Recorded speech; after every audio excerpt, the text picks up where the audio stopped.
है, विस्तार से आपको बता देते हैं। दिल्ली की मुख्यमंत्री हैं आतिशी। उन्होंने आरोप लगाया कि दिल्ली के उपराज्यपाल विजय कुमार सक्सेना दिल्ली के कुछ मंदिरों को तोड़ना चाहते हैं। पहले मैं आपको बता देती हूं कि आखिर वो मंदिर कौन कौन से हैं जिनको लेकर यहां पर आर पार छिड़ा हुआ है। जिन मंदिरों की लिस्ट आतिशी ने दी, 6 मंदिरों की वो बात कर रही हैं। नाला market 26 block waste Patel Nagar के पास बना हुआ ये मंदिर है। दूसरा मंदिर जो है वो H नंबर 32 से एन दिलशाद गार्डन इलाके में ये मंदिर बना हुआ है। इसके अलावा तीसरा मंदिर इस लिस्ट में जो शामिल है वो पार्क 1 ब्लॉक H नंबर 1/151 सुंदर नगरी में, यहां पर यह मंदिर है।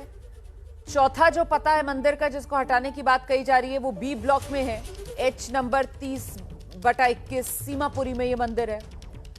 पांचवा एड्रेस जो है वो गोकुलपुरी के पास मंदिर है। छठा जो है वो न्यू उस्मानपुर MCD फ्लैट्स के नजदीक मंदिर जो है उसको हटाने की बात सामने आई है। तो ये वो 6 मंदिर हैं जिनको तोड़ने को लेकर आतिशी की तरफ से कहा गया कि साहब LG ने फैसला लिया। अब सीएम आतिशी का ये दावा और इस पर LG सचिवालय ने पुराने दस्तावेज जारी करके दिल्ली सरकार से सवाल पूछ डाला है। LG सचिवालय कह रहा है हाईवे निर्माण को लेकर मंदिरों को हटाने की सिफारिश की गई थी 2022 में। तब मुख्यमंत्री दिल्ली के अरविंद केजरीवाल थे। अरविंद केजरीवाल ने मंदिर हटाने की सिफारिश की थी। इस मुद्दे पर प्रिंसिपल सेक्रेटरी ने धार्मिक समिति के साथ बैठक भी की थी। केजरीवाल के कार्यकाल में मंदिरों को हटाने की फाइल LG को भेजी गई थी। इस फाइल में दिल्ली के अलग अलग हिस्सों में 9 मंदिरों को गिराने की सिफारिश थी। 9 मंदिरों में से 7 मंदिर करावल नगर, 2 मंदिर न्यू उस्मानपुर क्षेत्र के थे।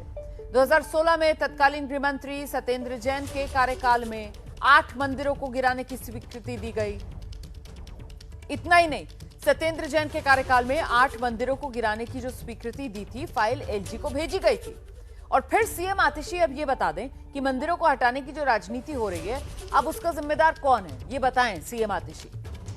तो जोरदार तरीके से आप कह सकते हैं घेराबंदी यहां पर आतिशी की जो LG की तरफ से की गई है, क्योंकि LG की तरफ से बाकायदा एक के बाद एक जो सिफारिशें आम आदमी पार्टी सरकार की तरफ से, मुख्यमंत्री रहते अरविंद केजरीवाल की तरफ से जो की गई, मंत्री रहते सत्येंद्र जैन की तरफ से जो की गई, उसका हवाला देकर यह पलटवार किया जा रहा है। सीधे आपको लेकर चलते हैं, हमारे साथ हमारे सहयोगी बलराम पांडे इस वक्त मौजूद हैं और जरा बलराम से ही जानते हैं कि मंदिर को लेकर आर पार सीएम आतिशी की तरफ से जो हमला LG पर बोला गया था, LG का आक्रामक पलटवार आम आदमी पार्टी बैकफुट पर। बलराम। बिल्कुल, देखिए जिस तरीके से दिल्ली की मुख्यमंत्री आतिशी ने आरोप लगाए थे कि LG की सहमति से दिल्ली के तमाम इलाकों में करीब 6 मंदिरों को तोड़ने की इजाजत दी गई है, उसको लेकर के उन्होंने LG को पत्र भी लिखा था। और साथ ही जो 22 नवंबर को प्रिंसिपल सेक्रेटरी होम ने धार्मिक समिति के साथ बैठक की थी जिसमें यह निर्णय लिया गया था कि इन 6 मंदिरों को हटाया जाएगा, उसकी कॉपी भी भेजी थी। लेकिन जिस तरीके से अब दिल्ली के जो उपराज्यपाल हैं उनके सचिवालय ने जो पुराने दस्तावेज हैं उनको सामने रखते हुए दिल्ली की मुख्यमंत्री आतिशी से पूछा कि जब 2022 में मुख्यमंत्री अरविंद केजरीवाल थे तब भी प्रिंसिपल सेक्रेटरी होम ने धार्मिक समिति के साथ बैठक की थी और उस दौरान 9 मंदिरों को हटाने की सिफारिश की गई थी, जिसकी फाइल 8/2/2023 को LG के पास आई थी। और ये कहा गया था कि NHA ने ये सिफारिश की है कि हाईवे निर्माण में इन मंदिरों को हटाना अति आवश्यक है।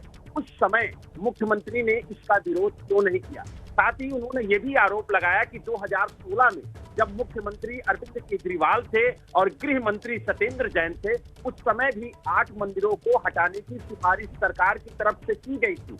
उस समय भी प्रिंसिपल सेक्रेटरी होम ने धार्मिक समिति के साथ बैठक की थी और उस फाइल को हमारे पास भेजा गया, लेकिन उस समय भी मुख्यमंत्री चुप रहे। ऐसे में सवाल उठता है कि जब दिल्ली विधानसभा चुनाव नजदीक है तो इन धार्मिक स्थलों के मुद्दे को सरकार की तरफ से क्यों उठाया जा रहा है, जबकि इससे पहले सरकार इस तरह का कदम उठा चुकी है।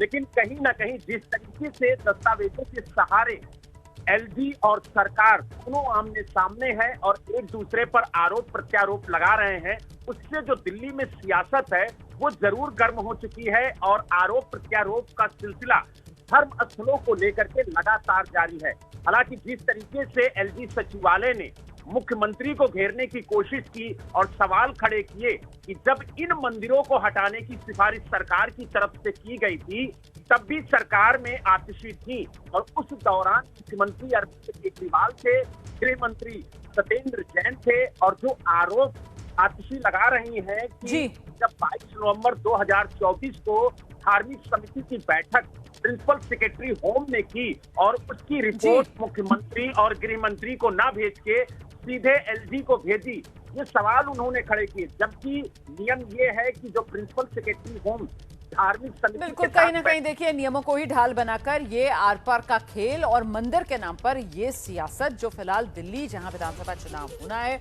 वो गर्माती हुई नजर आ रही है। मैं आगे बढ़ रही हूं, अगली बड़ी खबर इलाहाबाद हाईकोर्ट से आ रही है, जहां समाजवादी पार्टी के सांसद जियाउर रहमान बर्क को हाईकोर्ट से झटका लगा है। एफआईआर रद्द करने की याचिका लगाई गई थी समाजवादी पार्टी सांसद जियाउर रहमान बर्क की तरफ से, जिसे अदालत ने खारिज कर दिया है।